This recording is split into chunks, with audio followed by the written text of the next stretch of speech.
Good morning, Auroville. Good morning, the whole wide world. This is Krishna McKenzie bringing you a road back to nature. Another Tuesday morning radio live. And today I have the pleasure of having Alok with me, who is Aurovillian since forever. And he's been actually very freshly, we've started a garden in his place. It's a tiny bit over 3 weeks now, and it's quite exciting. So, Alok, tell us about your place. Where is it in Auroville, and what do you do there? And my place is in Auroville, which is in the industrial zone of Auroville, northwestern part. And basically, I had a food processing unit there, processing Auroville cashews and packaging organic teas. And I've always been into the food sector because I believe Auroville has to become self-sufficient in its production, and especially with all the greens that we get from outside, we have to be independent of that. So 6 years ago, I started some research on hydroponics because I wanted to grow food more efficiently with using less water and space. And that project is going on. But, in the last couple of months,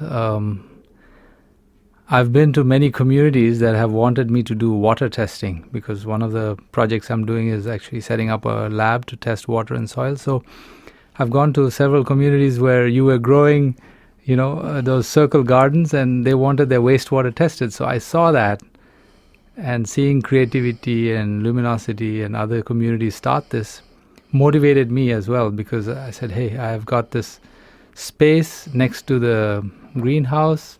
It's not being used, and very easily we could achieve something. The hydroponics is a long-term project, but after seeing those small circle gardens and how much effort people were putting, I said, let's try that. So 3 weeks ago we started. Yeah.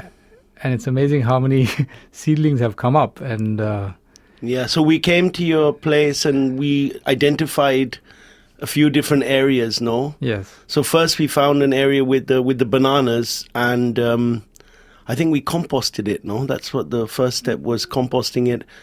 And immediately we whacked in a bunch of pumpkins and bottle gourd, and I don't think I've seen anywhere the bottle gourd and pumpkin grow so fast. They're already 20, 25 centimeters high in 3 weeks. Yeah. It's amazing. I think the land was prepared over the years, and it was actually ready for this to happen. Right. Yeah, because the bananas were there, and I had only planted bananas, but I wanted to do something in between. And that place is ideal because it's under the electrical lines. So you can't do anything else anyway. And the guys would come and chop all the other forest trees and stuff around. So it's, I think it was a perfect spot to start. Right. With lots of sun. We had looked at the other spaces where there were trees. A bit dark. Yeah.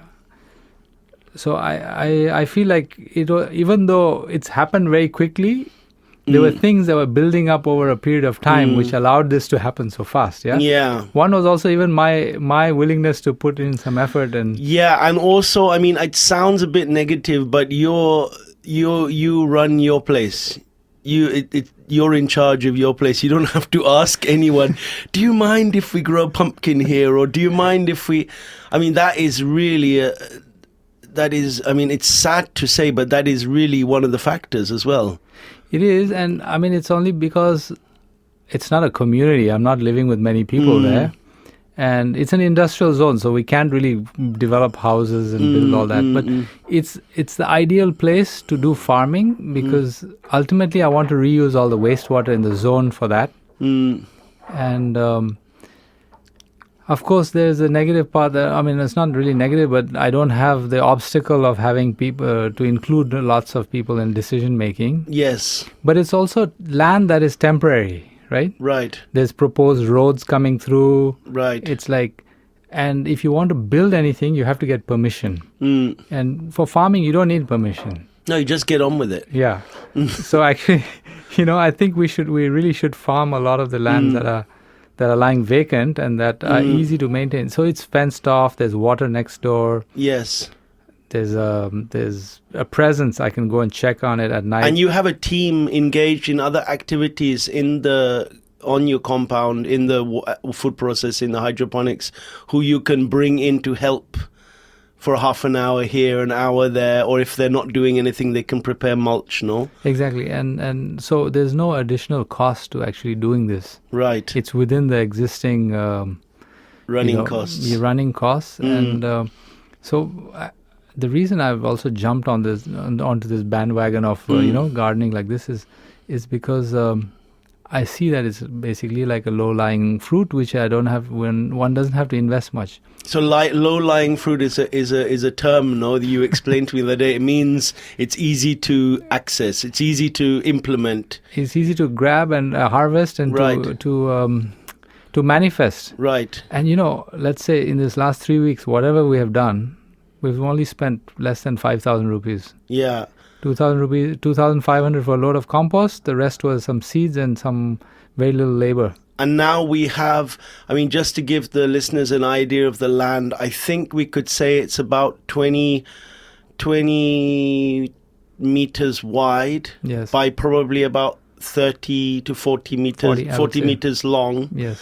And already we have a bed of about, I'd say it's about 8 meters long, a meter wide with the sweet potato, which is going so well. And there are a whole area with, as I say, pumpkins, bottle goods that are coming up in between the bananas that we'd cut back because we had felt that they weren't healthy enough. We recomposted them, and now they're growing really well. And we have lady's fingers, another huge bed of 8 meters of radish. Right. What else is there? There's amaranth.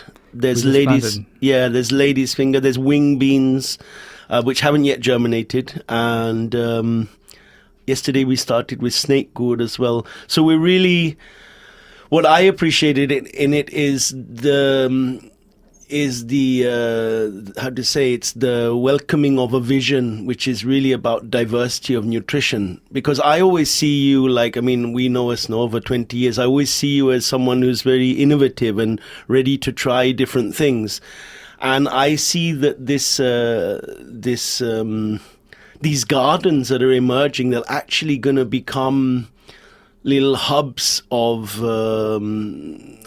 importance, nutritional hubs for areas in Auroville. They might only serve 5-10 families, but still, those 5 or 10 families, a certain amount of their nutritional needs are going to be met super locally within a community.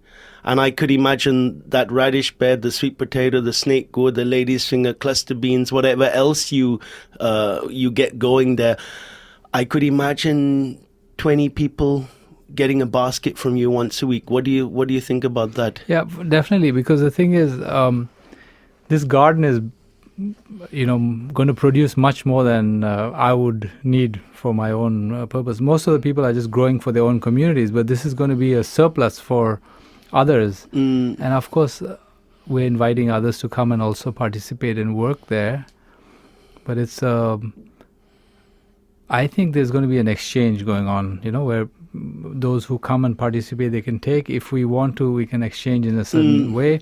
If you need to supplement solitude baskets with CSA something from basket. here, you can take from here. So you're actually exploring the potential of a new economy even. In some ways. For sure. Something else may emerge. It's not already like, okay, I'm going to get this much money back. It's something completely different. Actually, there's even no need to think about the money because, it's already done within the existing costs. Right. And what was amazing yesterday was you had given me that list of seeds to get from Koot Road.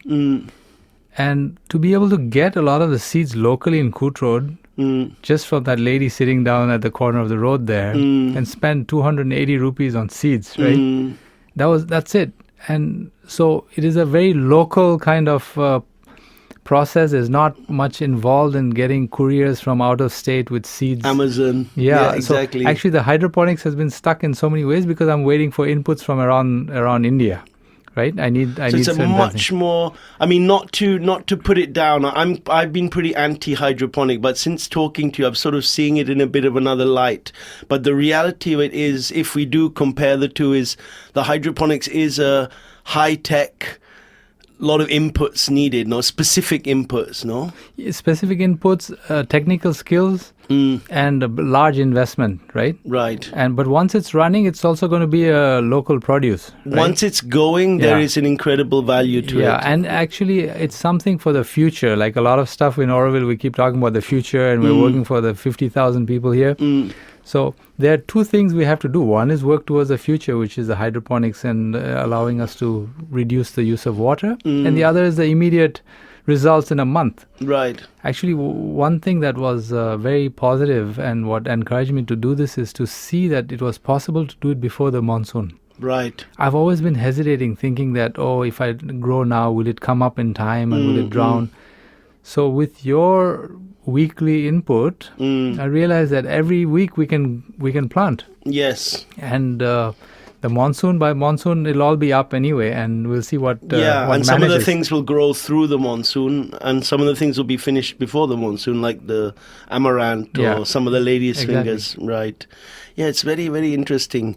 Yeah, it's for me, it's an eye-opener as well to work with different people, because I obviously understand the work that I'm excited by, engaged in different lights, because, of course, you have a slightly different perspective to someone in creativity. And I think all these different perspectives are so valuable, like how you were saying yesterday, you know exactly how much water you've used, how much money you've spent, how much time you've invested, and for you that it's completely sustainable there's no, how do you say, it's not a huge cost, but it's not like it's vague for you. You know exactly what you've spent, and at the end of the day you're like, it's no problem. Because that's obviously what a lot of people are wondering. How much is it going to cost me? What do I get back? What do I get out of it? But ultimately, I don't think with food we cannot calculate it like that, like we were saying. No, it's not. We're not going to calculate and say this is the value of that food that we're getting, because it's more nutritious and healthy, and it's helping our immune system. And it has an ecological cost. Yeah, there's low food miles, and the seed miles. Let's say the seed miles from Kut Road is very less compared to anything you order online, right? Exactly. Yes. So there are all these other factors, but even on top of all that, it's not very expensive. So it's like you get all these bonuses. Yeah? Yes. It's like so I'm also thrilled, because every week I'm excited about what's growing and what's coming up, and so it's a research basically also to see how we can grow more in the lands that we're not cultivating. And there are lots of them in Auroville, no? In between houses, in between spaces. But because of the trees, we can do a lot under the trees. But there has to be a will, basically, and you have to spend 1 hour a day or so working on it. Right? Yes. It's like we've moved that far away from nature. We have to reinvest with our time. But what do you think we can do? Like, I mean, we've talked a little bit about this when we've been at your land. But what could we do as a society, as Auroville? Because, both of us, we very much care, that Auroville grows and Auroville is well, and Auroville manifests in the direction of what the mother had envisaged. That's obviously what drives us. Neither of us are here just to try and, get rich or just to have an easy time. Otherwise, we wouldn't be doing all the things that we do. We're both very active people. So what could we do to bring this thing forward in our community, do you feel? I think basically the way that we live is already making that difference, right? We're always available to teach others and to do that as a service, because everything that we learn here in Auroville, I believe we have to pass on, we have to share with others. I wouldn't have started all this if you were not going around to other places and I saw that, and that your willingness was there to come and spend 1 hour a week. Similarly, I have to be willing to give with my skills and time to others who want to learn from other things that I'm doing, right? Maybe with the water work and stuff like that. So we've got to be able to engage and actually share our knowledge, and which means that basically being available to whoever needs that, right? And taking away from maybe the time that we want to spend either with the family or on the beach or something else because somebody wants to learn something. Give a little bit, like be giving. Teachers have spent so much time with us, right? Right. And similarly, I think the spirit of sharing the knowledge is what is actually activating it. Seriously, the way to actually change Auroville is that of saying, "Hey, I'll teach you. I'm giving." Yeah, I'm giving you." But and there seems to be I'm not trying to be too negative, but there seems to be some. I don't want to say some people, but there seems to be some aspect of our sort of collective consciousness that doesn't want to know, and that people don't really, they want to keep the status quo. And yet it seems to me that we can't afford to do that. It's like you were saying yesterday, everyone wants to become engineers, but who is becoming farmers? Where will this knowledge has to stay alive. So how do we deal with this sort of this inertia, this sort of this energy where people, they don't want to change? What do we do? I would say we do more. we do more ourselves because by doing, the others are going to get surrounded by all sorts of action, right? And they will, I think this whole crisis, this COVID and all, has come upon us to make us change, and we are changing in the way that we need to. And those who want to come along and make that change, they will. If they don't, it's going to come even harder on us, right? But do you think there's something we could do, on an official level?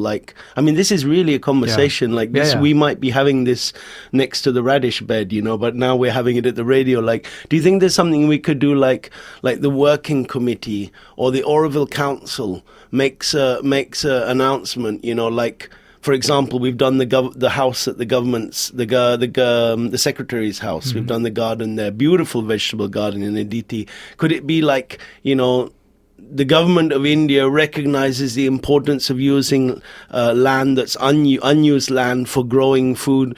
We strongly recommend all Aurovillians to start. Is there something official we could try and do? You see, in India already, there's a push for agriculture. In states like Pondicherry, you cannot convert agricultural land to residential anymore, right? So it's already been there, and Tamil Nadu also has restricted that. Unfortunately, here in Auroville, very often we've not picked up on the big changes that are happening around India because we have a lot of luxury of land around. Yeah, for 3,000 people, we've got a couple of thousand acres of land. That's amazing, no? Yeah, so we've not had that pressure, right? But I think the awareness is coming that we've got to use resources more carefully and consciously. So it's happening, one, with groups like the water group, which are saying use less water for this or that, and giving advice on that.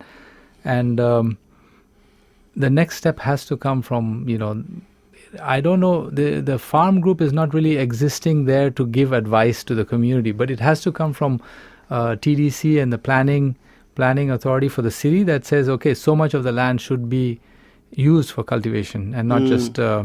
It's like this old duality between the green belters and the city people. That has to, that's just very childish. That has to dissolve. That I would say even the growing of the food is not only the farmer's responsibility. Right. The farmer's obviously always going to have a major role in food production, but it's like it has to become a collective responsibility. It's not like the green belters are here and I live in Citadine. It's like it has to be within the community, and not like having farms way out there. Like Annapurna is fantastic with all the land it's got, and it can do rice. We can't do rice inside the city. Yeah? So we have to see the farm around us and then feel, see the plants growing and get the energy, and plus also be able to spend an hour there in the morning and work on the farm. Be ready to give time. Yeah, because I think also a lot of people want to work with the soil and, get their hands dirty. Maybe they just don't know quite how to make the step to start doing it, no? If we have, many people used to go down to places like Buddha Garden and volunteer in the mornings because they want to do that. And even now they're doing it. Wonderful morning session. So if we have more of that within the community and they just can walk across to a farm close by and participate, it would be a good way to bring the farm closer. And you did that experiment in front of Town Hall also, right? You did, Yes. That unfortunately got closed down. Maybe it was not as photogenic as, Yeah. as having a green lawn or something. No, it was the water, actually. There was not enough water. Okay. Yeah, it was the water. Even with all the wastewater that's around? No, there was not enough water. After they did all their watering, there was often not water. But that's what's happening even in the communities, right? You're saying they're running out they're running out of water. Everyone's doing gardens, so they're running out of wastewater. No, it's a huge challenge, the water. I mean, firstly, of course, if we're going to use wastewater, it makes sense that everyone would shift to bioenzymes and natural soaps, no? Right. I mean, that's the most basic thing. You've got your lab. I've been told that it's like probably one of the best labs in south of India. Like it's like, so you're actually checking the quality of soil and water, no? We're doing water, wastewater, soil, and sludge. Okay. So we're just in the process of getting the NABL certification from Delhi. Okay. So it'll be. What is that? It's a National Accreditation Board of Laboratories. Okay. So it'll be a certified lab and will be an internationally certified lab. Wow. Okay. So we're not actually being set up not just only for Auroville, but for the whole surrounding area and for Southeast Asia, basically. Anybody can courier us samples. Wow. And my interest in that was actually to develop technologies to treat wastewater for farming. Right. Farming uses most of the water in the world. Yes. And the 80 to 90% of the wastewater in India is not being treated. Right. So it's an easy equation to make that we need to treat the wastewater and reuse it for farming. Imagine all the water that's there in Pondicherry, and if it gets treated to a certain level. Exactly. So, but to do all that work, you need to have precise data and know what's happening in the water. So we need labs that are willing to do this. Right. And having a certified lab gives you a certain amount of confidence and precision in your results. No, you need that confidence, Yeah. definitely. That's what we've been lacking in the community garden project, is someone who really tell us clearly, like about the grey water, how. And then you told us, as long as if it goes in a drip and doesn't touch the plants, then that was a huge information that you gave us that day. Yeah, if you're not watering the leaves with the wastewater, it's okay for orchards and most of the wastewater in Auroville doesn't have anything toxic in it. Right. Yes. It's just the soaps basically, and. But I think what you were saying is like we have to wake up to the fact that we have incredible resources around us, the land, but also our wastewater is a resource. Yes. So if we would take that with a bit more, affection, as though it's something, it's matter, no, that, and we would say, okay, well, we don't use any chemical soaps in Auroville. We use only bioenzymes. There's at least 3 or 4 or 5 people making bioenzymes, including Dr. Margarita, and there's other people making their own hand soaps. There's, I think, at least one, factory making soap. I think even more. We're making soap as well at Solitude, and there's workshops to teach soap that we're giving. Right. So it's like this knowledge is just there for the taking, and we could within a couple of years we could say, imagine the statement in Auroville if we said Auroville does not pollute water, period. And then we use all our water back, as you're saying, for farming or for irrigation. What a statement, no? That, for me, that would be an example of consciousness. Or transforming, transformation, right? Yes. Transforming the matter to something much higher, right? Yes. Because ultimately Mother was talking about all the consciousness in the cells and stuff, and that water is the best way to actually affect something. Right. Everything's got water in it, so if you change that little water, little key there, everything gets transformed. So it's... that's where I started, and that's where I'm focused on. But working with the plants and soil, we're also going to keep adding amazing water to that process to show that these plants can actually produce even more and be happier if they get the right water. Right now, the water is what it is. We just take it from the borewell. But if we know that it's not right, we have to do something to correct it. So there's you mean using vortexes and things like that? to energize it, to put it through sound or That's or something light else you've been working on. We hadn't mentioned that yet. You do this magical water treatment. Yeah, that's your esoteric branch. But it's not just to do it for its own sake, but it's to apply it on plants and on the to food see that if it actually works. I believe it works. But have you because like your hydroponics, you actually have a proof that on this scale it works, and now you've upscaled. Have you actually done some proof with the water, the energizing the water? And we'd actually with a colleague of mine, we did it in Spain. Okay. On some really large farms, and we saw the yield increase by 23%. Really? We saw it. It was very scientifically done. So and it was only that factor that changed? It was only the factor of the water. Okay. So this is what actually made me, come back here and want to do all this with water research. So I see the change that we can make to matter and plants, no? Right. And with the soil, also adding a lot to the soil, because if you have the right type of water in the soil, the uptake of all the nutrients is easier for the plants. So right. It's but anyway, we will keep working on that. Yeah, research. this is another discussion. It's very interesting, though. It's what's fascinating is to see how many angles there are to explore on this subject. But maybe this is why also this plot of land and the farm is growing much better than some other place or faster than other places, is because the borewell that we have there, the water is really amazing. Oh, really? You can drink it directly. Okay. Because I've tested it many times. Okay. And it's just perfect. It doesn't have any microbes in it. It's like it's very sweet. So if you're aware of what you're putting in, it really helps to actually speed up the process of, getting the results out. If you're putting water that's not so easy for plants to absorb, then it'll take more time, right? Right. So it's been I think the combination of a lot of these things are actually helping this little plot of land to give back. Yeah, I mean, as you say, it's only 3 weeks old, but it's going to go really fast, and I'll be very excited to see photos and videos in the next. We'll put some up on YouTube in the next week, and thank you so much for coming and sharing with me this morning, Alok. You're welcome. And good luck with that land. And if someone wants to come and have a look and come and give you a hand, Mondays 4 to 6. That's right. You're working on that land, yep. And it's out past Oro mode, past CSR, past towards discipline. Opposite discipline. Opposite discipline on the left, and it's really nice. So thank you very much, everyone, for tuning in, and I look forward to meeting you all next week. Have a lovely day.